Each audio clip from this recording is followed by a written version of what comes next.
1절부터 3절까지 말씀입니다.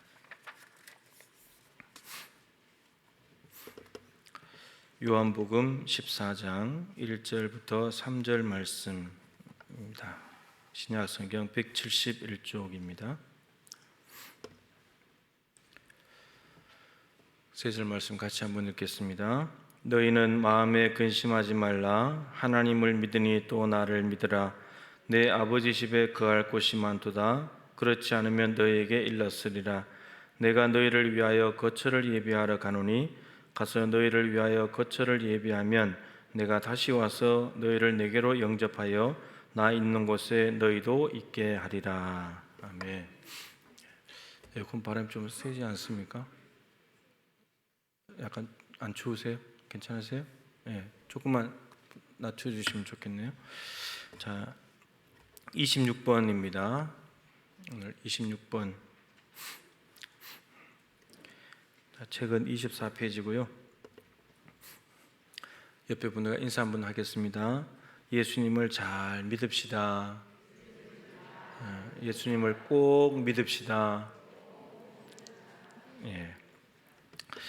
자, 오늘 26번 이제 새로운 문제로 들어갑니다. 제가 질문을 읽으면 여러분들께서 천천히 끝까지 한번 읽어보시기 바랍니다. 하늘에 오르시어를 당신은 어떻게 이해합니까?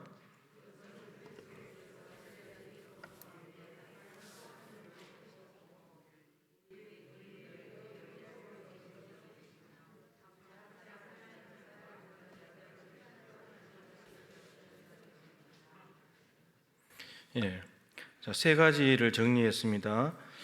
하늘에 올라가셨다는 것, 그리고 우리의 유익을 위해서 거기에 계신다. 세 번째는 다시 오실 것이다. 이렇게 정리가 되어 있습니다. 자, 우선은 우리가 지금 사도신경이니까 이걸 믿는다는 거잖아요, 그죠?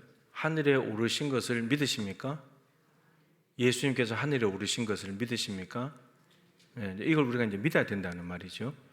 자, 근데 하늘에 오르셨다는 이 기록된 것을 먼저 살펴보기 전에 하늘에 오르셨다는 것은 내려오셨다는 것을 전제하는 거죠. 예, 성육신을 전제하는 말입니다. 내려오셨으니까 올라가시는 거죠. 예수님은 우리는 땅에서 났지만 예수님은 말씀으로 로고스로 계셨던 분이기 때문에, 그리고 우리는 이제 1900년대 이렇게 태어났지만 예수님께서는 영원 태초에 계셨던 분이기 때문에 전혀 우리하고는 질적으로 다른 분이고, 그래서 그분은 이 땅에 내려오셨다는 것이 전제가 되어 있으면서 하늘에 오르셨다, 이제 이렇게 되어 있습니다. 이런 부활이 주는 의미가 뭐냐면, 예수님에게 있어서 이 유대 지도자들과 로마 빌라도 총독과 그 법에 의해서 예수님께서 죄인이 되시고, 그리고 사형 판결을 받으시고 사형 집행을 받으신 모든 것들이 무효다라는 것을 선언하는 것이 부활입니다. 예수님에게서 부활의 의미가, 여러분, 예수님께서 죄를 때문에 죽으셨지만 예수님 자신의 죄를 해결하기 위해서 죽으신 게 아니죠. 우리 죄를 해결하시기 위해서 우리 죄를 끌어안고 죽으신 겁니다. 그렇기 때문에 예수님에게 내려진 사형 판결과 사형 집행은 원천적으로 무효라는 것을 선언하는 것이, 따라서 다르게 말하면 예수님은 죄가 없어, 이걸 선언하는 것이 부활입니다. 만일에 예수님께서 정말 죄인이었다면 하나님이 예수님을 부활시킬 수가 없습니다. 진짜 죄인이었다면 마땅하니까. 우리도 죄가 있으면 우리도 마땅히 벌 받아야 되는 거고 지옥으로 가는 거잖아요. 그래서 예수님 만약에 진짜 죄가 있으셨다면 그렇게 해버려야 되고 하나님은 그를 살릴 수가 없는 거죠.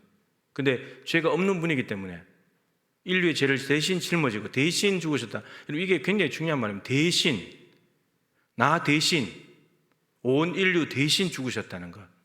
그렇기 때문에 그것을 원천적으로 무효라고 선언하는 사건이 부활 사건입니다. 그 다음에 이제 하늘에 오르시어는 무슨 말로 바꿀 수 있죠? 두 글자로 하면 승천하신 거죠. 승천하셨다는 말은 위에서 출발해가지고 내려오셨던 예수님이 위로 다시 돌아가신 거예요. 하나님이 예수님을 지극히 높였죠. 그러니까 하늘로 받아들이셨다. 하늘로 받아들이셨다는 것은 부활하고 이제 같은 논리적으로 이 땅에 예수님께서 죄가 없으신 분인데 죄 때문에 인류의 죄를 짊어진 것 때문에 사형 판결을 받고 집행받은 것이 원천 무효가 되는 것이 부활 사건이라면 하늘에 올려졌다는 말은 이 땅에 예수님의 모든 사역이 하나님께 받아들여졌다 이런 말입니다. 예수님께서 이 땅에 오셔서 하신 일은 요한복음 17장 4절이죠. 아버지께서 내게 하라고 주신 일을 이 세상에서 내가 이루어 아버지를 영화롭게 했습니다. 예수님께서 이 땅에서 하신 일들은 아버지께서 하라고 주신 일, 그 일을 이루신 거죠. 그러니까 그 일을 다 이루었더니 하나님을 영화롭게 했는데 이제는 아버지의 말에, 하나님 아버지의 말에 전적으로 순종한 예수님을 하나님께서 영화롭게 하시는 거예요. 그래서 데리고 가시는 거예요. 에녹이 죽음을 보지 않고 하나님 나라로 가버렸죠. 에녹이 하나님과 동행했더니 하나님께서 에녹과 동행하셔가지고 데려가 버렸어요.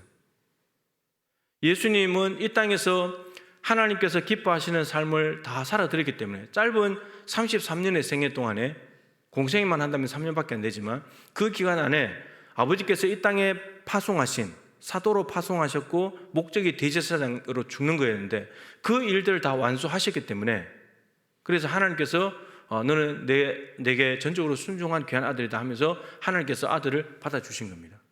이게 하늘에 오르셨다는 뜻이에요. 그러면 결국은 우리가 이 예수님을 믿는다고 하는 말은 우리도 결국은 이 땅에서 주어진 우리의 사명을 다 했을 때 하나님께서 저 위에서 우리를 받아주시는 겁니다. 예수님과 같은 운명으로 가는 거죠. 이게 매우 중요합니다. 예수님은 저 하늘에 오르셨는데 우리는 이 땅에서 끝나버리면 안 되잖아요. 우리도 저기 가서 끝나야지. 그러려면 예수님께서 이 땅에 오셔서 비록 예수님은 죄 없는 분으로서 그렇게 되셨지만 우리는 죄가 있지만 예수님을 통해서 해결을 받았으니까 이제 우리의 몫은 이 땅에서 하나님께서 나에게, 하나님께서 여러분에게, 하나님께서 우리 교회에 주신 일을 이루었을 때 이루어야 하나님께서 우리를 받아주신다라고 하는 겁니다. 믿는 것은 당연한 것이고 예수 믿는 것은 당연한 것이고 그리고 받아주신다라고 하는 말입니다. 이 땅에서 하나님의 뜻과 무관하게 하나님의 뜻과 아무 상관없이 자기 뜻대로 자기 고집대로 사는 사람은 저 위에서 하나님이 받아주실 리가 없습니다. 아무렇게나 살아도 받아준다면 자기 뜻대로 살아도 받아준다면 하나님의 뜻과 상관없이 살아도 받아준다면 굳이 우리가 예수 믿을 필요가 없고 굳이 절제할 필요 없고 굳이 욕심버리고 굳이 희생하고 굳이 고생할 필요 없잖아요. 고난받을 필요도 없는 거고 아무렇게나 살아도 다 받아준다면 그냥 대충 살다가 가면 되는 거죠. 이 땅에 그냥 열심히 누리다가 욕심 부리면서 마음대로 살다가 죄 짓고 살다가 그냥 가면 되는 거예요. 근데 하나님은 그럴 마음이 없다는 거죠. 그래서 하늘에 오르셨다고 하는 이 의미에서 예수님의 모든 이 땅에서의 삶이 하나님께서 인정하시고 받아들여졌다. 하나님께서 받아들이셨다라는 것이 중요하고 따라서 우리도 이 하늘에 오르신 예수님을 믿는다고 한다면 우리도 이 땅에서 하나님께서 우리에게 하라고 하신 일을 이루어서 가는 것이 매우 중요하다라는 겁니다. 여러분, 인생은 길지 않습니다. 인생은 길지 않아요. 차영호 집사님 돌아가셨는데 사실은 지난 주일 월요일부터 이만금 권사님이 지금 더 위독한 상태입니다. 혈압이 50m로 떨어졌다가 지금 왔다 갔다 하고 폐혈증이 와서 지금 호흡하시기가 힘든 상황인데 근데 차영호 집사님 먼저 돌아가셔버렸어요. 아무도 모르는 겁니다. 여러분 인생이 우리가 길다고 아직도 많이 남았다고 이러면 그렇게 할 상황이 아니에요. 순식간입니다. 여러분 순식간에 지금도 세월이 살같이 빠르게 날아서 왔잖아요. 근데 날아온 시간보다 이제 날아갈 시간이 더 적은데 이걸 또 대충 아무렇게나 시간 낭비하면서 세월 호송하면서 살면은 하나님 앞에 어떻게 서겠습니까 우리가? 시간이 길지 않아요 여러분. 여유 있게 생각할 시간이 없습니다. 하루를 살아도 하나님이 기뻐하시는 삶을 살아드리는 것이 매우 중요합니다. 왜냐하면 우리가 오늘 밤에 자고 내일 아침 일어날 보장이 없기 때문에 일어나야 나는 거지. 그죠? 내일이 보장된 사람이 아무도 없잖아요. 그래서 오늘 하루 열심히 최선을 다해서 사는 거예요. 이 한 시간 최선을 다해서 예배하는 거고 그러다가 예배하고 집에 가서 주무시다가 하나님 나라가 그거 제일 좋은 거잖아요. 엉뚱한 짓 하다가 예배도 안 하고 자기 뜻대로 고집대로 살다가 하나님이 갑자기 하나님 앞에 가면 어떻게 본인이 제일 당황스럽잖아요. 그죠? 그래서 우리가 남아있는 세월이 얼마 되지 않는다는 것을 기억하면서 하나님을 위해서 살아드리는 것. 에베소서 5장에 세월을 아끼는 사람이 지혜 있는 사람이라고 했습니다. 세월을 아끼는 방법은 주의 뜻이 뭔가를 이해하는 사람이라고 했습니다. 주의 뜻을 이해하려면 성령이 충만해야 됩니다. 성령이 충만해야 주의 뜻을 이해하고 그 뜻대로 살아야 세월을 아끼는 것이고 그 사람이 지혜로운 사람입니다. 여러분, 이렇게 살아가는 사람이 불신자들은 불가능합니다. 성령 충만이 안 되기 때문에. 그래서 이것은 옛사람을 벗어버리고 새사람을 입은 사람들에게 요구되는 말씀이에요. 예수 믿고 새사람이 되었다면 이제 성령께 사로잡혀서 살아라. 성령 충만은 여러 가지로 표현할 수 있는데 한마디로 말하면 성령이 나를 장악하시는 거예요. 나를 온전히 지배하시는 거예요. 그냥 성령께 사로잡혀서 가는 거예요. 또 다르게 말하면 말씀 충만이라고도 할 수 있어요. 은사 충만이라고도 할 수 있어요. 그건 이제 두 번째 의미고, 첫 번째 의미는 성령께서 완전히 나를 장악하시는 거예요. 완전히. 단 1%도 내가 없는 거예요. 내 생각이 없는 거예요. 그냥 성령께서 이끄시는 대로 가는 거예요, 그냥. 그게 성령 충만입니다. 그렇게 살아야 하나님이 뭘 원하시는지 주의 뜻을 이해하게 됩니다. 왜냐하면 내 안에 계신 분이 주의 영이고 하나님의 영이기 때문에 그분이 가르쳐 주실 거니까. 그리고 가르쳐 주시는 대로 살면은 그게 가장 잘 사는 삶이고 세월을 잘 보내는 사람이고 시간을 낭비하지 않고 정말 알차게 사는 사람인 거죠. 그 사람이 지혜로운 사람이에요. 성령 충만하시기를 축복합니다. 주의 뜻이 뭔가를 이해하고 그걸 해드리기 위해서 애를 써야 됩니다. 욕심 그만 부리세요. 돈 충만하지 말고 욕심 충만하지 말고 성령 충만하셔야 됩니다. 그래야 주님의 뜻을 이해하고 살죠. 돈 충만해본들 여러분 죄밖에 더 짓습니까? 욕심이 충만해본들 하나님과 더 멀어지기밖에 더 합니까? 근데 우리가 그걸 자꾸 눈만 떴다면 그걸 자꾸 욕심 부리고 더 가지려고 하나님 싫어하시는 일들을 많이 한다는 거예요. 또 그것도 정당한 방법으로 하면 좋은데 그렇지 못한 방법으로 얻어가지고 살아가려고 하니까. 그죠? 자, 우선 이 의미를, 하늘에 오르시라는 이 의미를 좀 충분히 이해하고 이제 첫 번째 것으로 가서 하늘에 오르셨다는 것은 그리스도께서 제자들이 보는 가운데 땅에서 하늘로 올리셨다는 것입니다. 자, 이제 9절 한 가지씩 보죠. 사도행전 1장 9절 말씀 시작. 이 말씀을 마치시고 그들이 보는 가운데 올려져 가시니 구름이 그를 가리어 보이지 않게 하더라. 자, 부활하신 예수님은 어떻게 보면 영이고 어떻게 보면 몸이고 아주 신비로운 몸이라고 했잖아요. 그죠? 생선을 잡수시는 걸 보면 몸이 있는데 근데 또 제자들이 모이는데 문이 닫혔는데 거기를 들어오시는 거 보면 또 영이고 하여튼 신비로운 몸입니다. 그 몸이 구름을 타고 가신 거죠. 올려져 가셨다. 그들이 보는 데서 제자들이 보는 데서 올려져 가셨다. 승천하셨다라는 말입니다. 자, 마태복음 26장 64절입니다. 예수께서 이르시되 네가 말하였느니라. 그러나 내가 너에게 이르노니 이후에 인자가 권능의 우편에 앉아 있는 것과 하늘 구름을 타고 오는 것을 너희가 보리라. 자, 위에서 이제 그 질문에 대한 답에 하늘로 올리셨고 거기에 계시고 우리의 유익을 위해서, 세 번째는 재림, 다시 오신다 했죠. 이건 재림입니다. 그죠? 그 사실은 사도신경 이제 뒤에 가면은 30번에 그 하나님 보좌 우편에 앉아 계시다가 이게 나오죠. 그죠? 그 신앙 고백이 나옵니다. 그 32번에는 살아있는 자들과 죽은 자들을 심판하러 오십니다. 재림이 나옵니다. 근데 지금 하늘에 오리시어라는 의미에 여기에 다 갖다 넣어놨습니다. 지금 일단 30번과 32번을 여기 갖다 놓는 건데 그 주변에 있는 번호들은 다 거기에 포함되는 내용들입니다. 그 부수적인 질문들인데, 자, 어쨌든 지금 하늘에 오르셨다는 개념 안에는 하늘에 올라가신 현상과 거기에 계시는 것과 그리고 다시 오시는 것까지 재림까지 포함해서 설명을 해놨다는 것을 이해하시면 되겠습니다. 그래서 마태복음 26장 64절은 인자가 권능의 우편에 앉아 있는 것과 승천하셔가지고 계시는 거고, 그 다음에 하늘 구름을 타고 오는 것을 보리라. 재림이죠. 재림하시게 된다. 그러니까 예수님은 저 위에 계시다가 다시 오시는 겁니다. 성육신 하실 때는 초림, 인간의 모습으로 오실 때는 처음 오시는 거고, 이제 승천하셨다가 다시 오는 것은 재림입니다. 자, 마가복음 16장 19절, 주 예수께서 말씀을 마치신 후에 하늘로 올려지사 하나님 우편에 앉으시니라. 예. 마태복음도 말씀하셨고 마가복음도 말했고 사도행전의 마지막, 사도행전이 제일 마지막 제자들과 예수님의 모습입니다. 그렇게 되어 있습니다. 그러니까 복음서는 예수님께서 말씀하신 부분인 것이고, 사도행전은 이제 실제로 일어난 건데, 마가복음은 실제 사도행전에 더 가까운 내용들을 지금 기록하고 있습니다.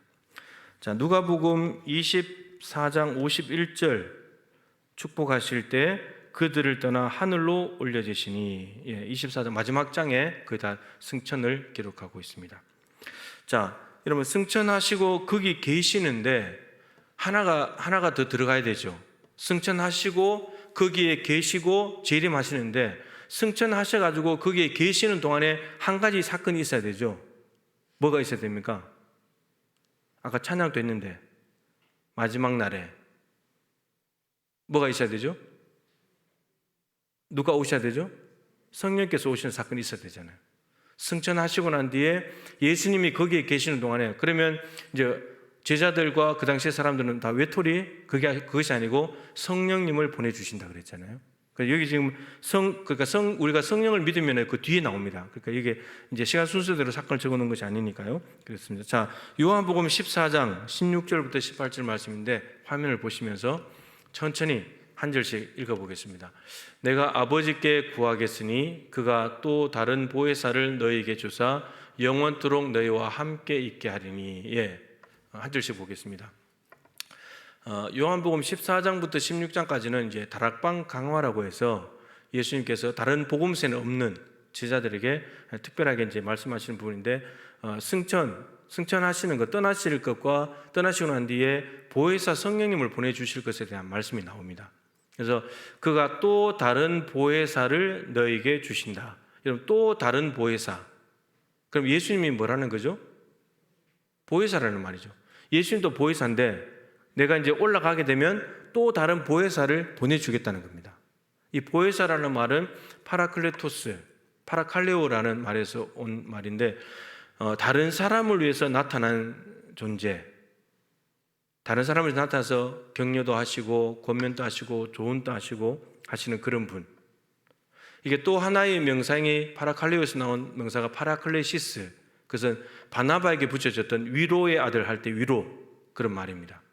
그러니까 예수님이 누구를 위해서 나타난 거죠? 다른 사람을 위해서 나타났다고 할 때 누구를 위해서 나타난 거죠? 죄인들을 위해서 이 땅에 인간의 모습으로 나타나셨습니다. 그리고 승천하신 뒤에 또 다른 보혜사 누가 오셨다고요? 성령께서 오신데, 성령님은 누구를 위해서 나타난 거죠? 예수님을 믿는 사람들. 그 조금 의미가 다르죠, 그죠? 예수님은 보혜사라고 할 때는 죄인들을 위해서 나타나셨죠. 죄인들을 구원하시려고 나타나신 것이고, 그 다음에 올라가고 난 뒤에 또 다른 보혜사 성령께서 오신 것은 이제 믿는 사람들을 챙기시고 함께 하시기 위해서 오셨다는 겁니다. 너희와 함께 있게 할 것이다. 어떻게 함께 하느냐? 17절입니다. 시작. 그는 진리의 영이라 세상은 능히 그를 받지 못하나니 이는 그를 보지도 못하고 알지도 못함이라. 그러나 너희는 그를 아나니 그는 너희와 함께 거하시며 또 너희 속에 계시겠습니다. 그러니까 진리의 영, 성령님을 진리의 영이라고 말했습니다. 그죠? 진리의 영인데 성령의 감동을 입은 사람들이 기록한 것이 성경이잖아요. 그러니까 진리의 영입니다. 성령은. 근데 세상은 그를 못 받는데요. 여러분, 예수님을 믿지 못하면 성령을 모릅니다. 예수님을 믿지 못하면, 예수님을 알지 못하면 성령을 모르는 거하고 똑같습니다. 왜냐하면 성령이 우리 안에 오셔야 예수를 믿을 수 있기 때문에. 그죠? 그래서 세상은 그를 받지 못합니다. 성령을 받지 못합니다. 이유는 보지도 못하고 알지도 못하기 때문에. 그러니까 안 믿으니까. 아니, 눈에 보이는 예수님도 안 믿는데 보이지 않는 성령을 어떻게 믿겠습니까? 모르는 겁니다. 그런데 너희는 그를 안다는 거죠. 어떻게 알죠? 예수를 믿었으니까. 예수를 믿으면 그 믿게 되고 예수님을 쫓아다니는 이유가 성령께서 함께 하시는 것이니까. 그거 된다는 거예요. 그래서 그는 너희와 함께 거하시며 너희 속에 계시겠습니다. 두 가지. 성령께서 오셔서 우리와 함께, 옆에서 함께 하시고요, 앞에서 뒤에서 함께 하시고요, 또 하나는 뭐죠? 우리 속에 계시겠습니다.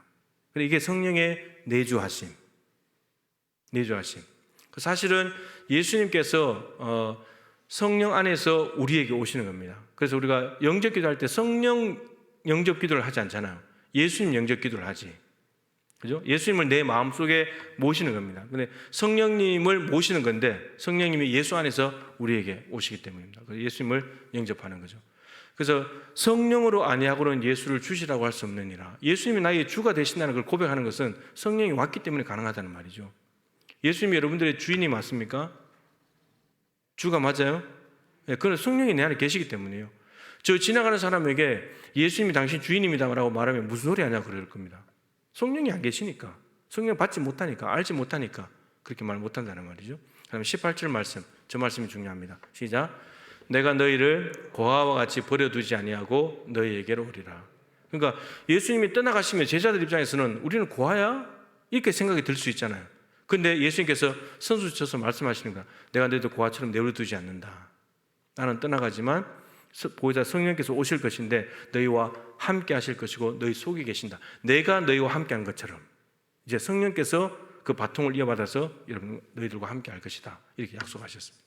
그러니까 승천하시고 그 계시는 동안에 중간에 벌어진 일은 성령 강림 사건입니다.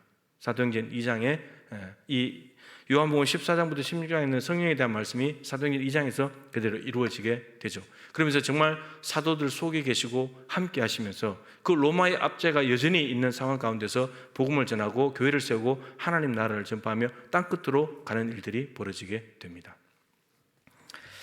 자, 그러면 이제 하늘에 올라가셨는데 거기에서 뭐하고 계시는가? 두 번째입니다. 우리의 유익을 위해서 거기에 계신다. 이렇게 됩니다. 우리의 유익을 위해서 계신데요. 이제 이 땅에서 볼 일 다 끝났으니까 예수님이 저 가서 위에 가서 탱자 이제 주스나 마시고 TV나 보면서 놀자 이게 아니고 여전히 우리를 위해서 거기 계신데요. 우리를 위해서. 근데 우리를 위해서 뭘 하시는가 보도록 하겠습니다. 여기 히브리서 4장 14절 되어 있는데 4장 14절을 넘어가서 히브리서 7장 25절 말씀을 읽겠습니다. 시작. 그러므로 자기를 힘입어 하나님께 나아가는 자들을 온전히 구원하실 수 있으니 이는 그가 항상 살아계셔서 그들을 위하여 간구하심이라. 뭐 하신다고요? 우리를 위해서 간구하심이라. 하나님 저 위에 보좌 우편에서 우리를 위해서 뭐 하시는 거죠? 중보기도 하시는 겁니다. 우리를 위해서. 여러분 예수님의 중보기도를 딱 주제를 말하게 되면은 구약부터 신약까지 딱 연결돼야 될 구절들이 있습니다. 지금 그 순서대로 그냥 쭉 볼 텐데 맨 밑에 구절 로마서 8장 34절도 그 중에 한 구절입니다. 이 구절을 조금 이따 읽고요. 우선은 이사야 53장 12절 말씀 읽겠습니다. 여기서부터 쭉 연결이 됩니다. 시작. 그러므로 내가 그에게 존귀한 자와 함께 몫을 받게 하며 강한 자와 함께 탈취한 것을 나누게 하리니 이는 그가 자기 영혼을 버려 사망에 이르게 하며 범죄자 중 하나로 헤아림을 받았느니라. 그러나 그가 많은 사람의 죄를 담당하며 범죄자를 위하여 기도하느니라. 저게 이사야 53장 말씀이 52장 끝부분부터 53장까지가 고난받는 여호와의 종에 대한 노래입니다. 이 이사야서에는 여호와의 종의 노래가 4개가 나옵니다. 4개 나오는데 정의의 종, 순종의 종, 성교의 종, 그리고 고난의 종입니다. 저 고난의 종에 대한 부분인데 저 당연히 누구겠습니까? 예수 그리스도에 관한 거죠. 순종의 종, 성교의 종, 그리고 정의의 종도 다 예수 그리스도입니다. 1차적으로는 고레스 왕과 연결이 되기도 하지만 궁극적으로 예수 그리스도와 연결이 됩니다. 그 예수님께서 그 다음 페이지요. 마지막 절에 보시면 끝에 보시면 그가 많은 사람의 죄를 담당하며 범죄자를 위하여 기도하였느니라. 누구를 위해서 기도했다고요? 범죄자를 위해서 기도하셨다. 이게 이제 누가복음 23장과 연결이 되는데 그 사이에 한 구절 보고 가겠습니다. 누가복음 22장 30절 31절입니다. 시작.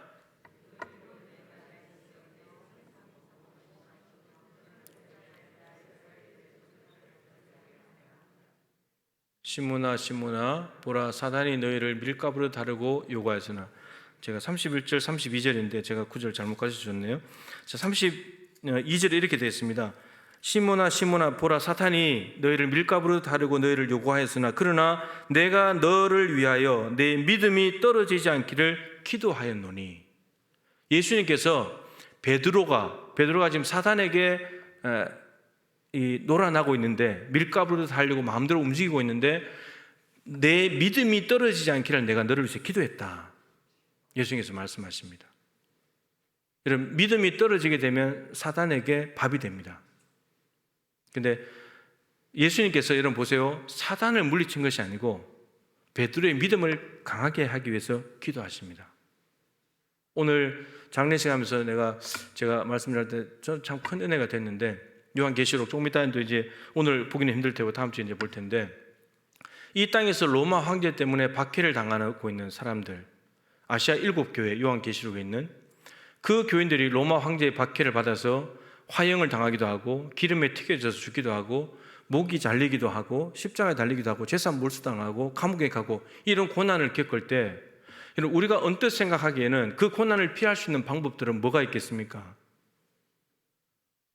우리 기도할 수 있죠. 로마 황제를 빨리 좀 없애달라고, 좋은 로마 황제가 오게 달라고, 로마 제국이 무너지게 해달라고, 로마의 권력이 약하게 해달라고, 아니면 자기가 그 고난을 피하기 위해서 다른 종교로 가버리든지 재산을 꽁꽁 숨겨놓고 안 뺏기든지 예수 믿는 것을 거부해버리든지 피하는 방법은 많잖아요.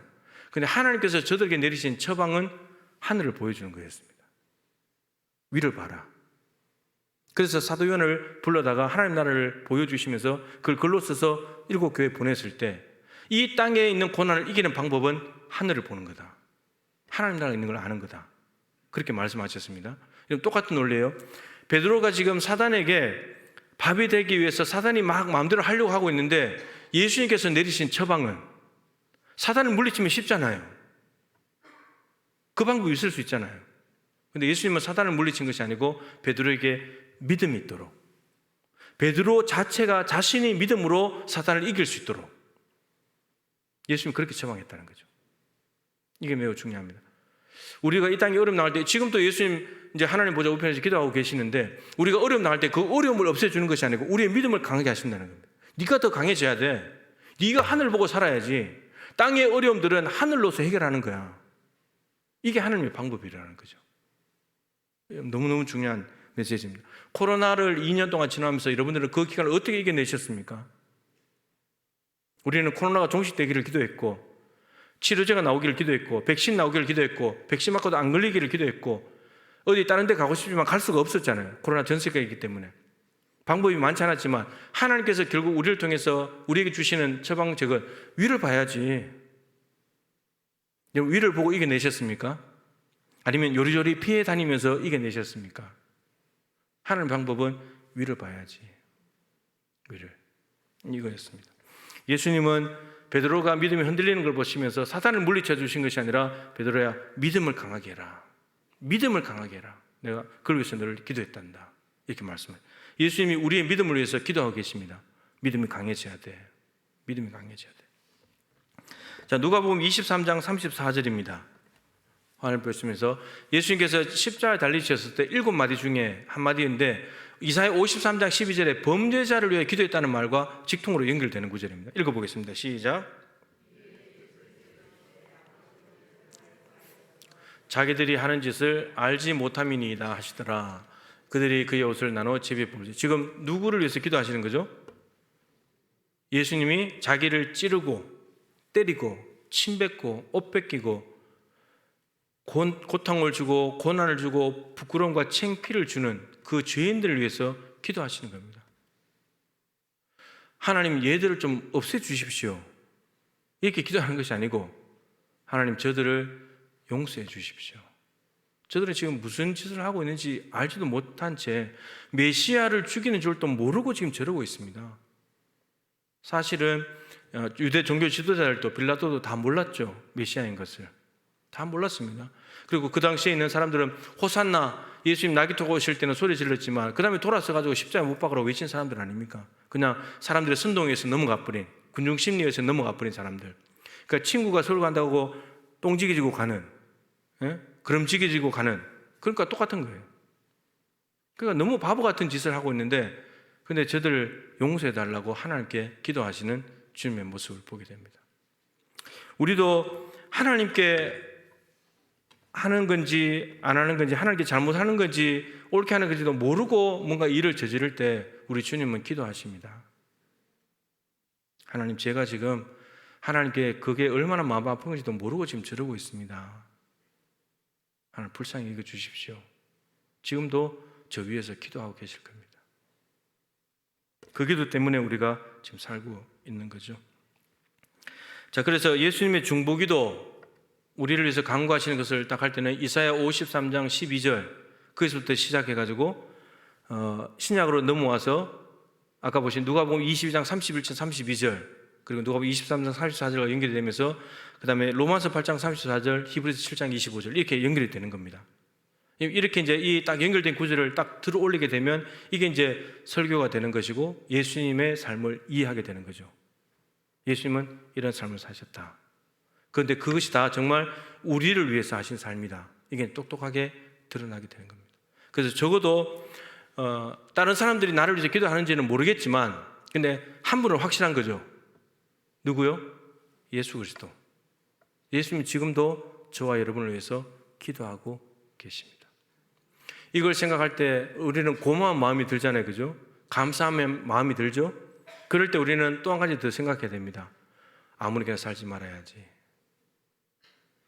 예수님이 나를 위해서 기도하시는데 내가 어떻게 마음대로 살 수 있고 죄 짓고 살고 욕심 부리며 살 수 있겠습니까? 예수님 모른다면 몰라도 예수님이 나를 위해서 기도하고 있다는 걸 뻔히 아는데, 그죠? 그럼 인간적으로 보면은 부모님들이 정말 나를 위해서 헌신하고 고생했던 걸 알게 되면 자식들이 삶을 함부로 안 살잖아요. 살다가도 제자로 돌아오고 정신 차리잖아요.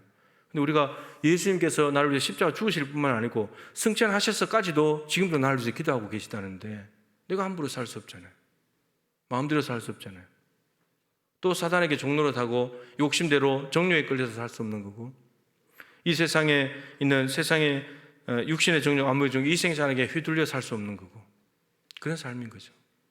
그래서 우리보다도 더 우리를 위해서 노심초사하시는 분이 예수님입니다. 우리는 어떻게 보면 천하태평이에요, 천하태평. 그냥 뭐 시대는 힘들다 그러는데 힘들어 보이지도 않고, 기름값이 1,900원, 2,000원 올라가도 차는 여전히 많이 다니고, 순천 시내에 길 막히는 걸 저는 이해가 안 돼요. 어딜 가나 뭐 10분, 20분 다 가는데 시간대별로 해서 좀 차이는 있지만 얼마나 차가 막히는지. 기름값이 2,000원대에 올라갔는데도 저렇게 다니는 거 보면 힘들지 않은 것 같아요. 힘들다면 저렇게 못하는 일이잖아요. 그죠? 그런 것 같아요. 그래서 우리가 예수님의 이 우리를 향하신 사랑, 올라가셔서 이제 너와 나는 무관하다, 알아서 살아라, 이것이 아니고 여전히 우리에게 마음을 쏟으시면서 이제는 더 하나님 바로 옆에서 하나님 앞에 기도하고 있는 예수 그리스도를 기억하면서 우리가 엉뚱한 길로 갈 때 우리가 올바른 길로 돌아온다면 예수님의 덕분인 것입니다. 그러니까 이 은혜를 기억하면서 더욱더 하나님이 기뻐하시는 삶을 살아서 우리도 하늘에 오르는 그러한 영광을 누리게 되길 바라고, 우리를 위해서 주님이 기도하신다면 우리도 남을 위해서 기도해 줄 수 있는 그런 삶을 살아갈 수 있기를 축복합니다. 하나님 아버지, 예수님께서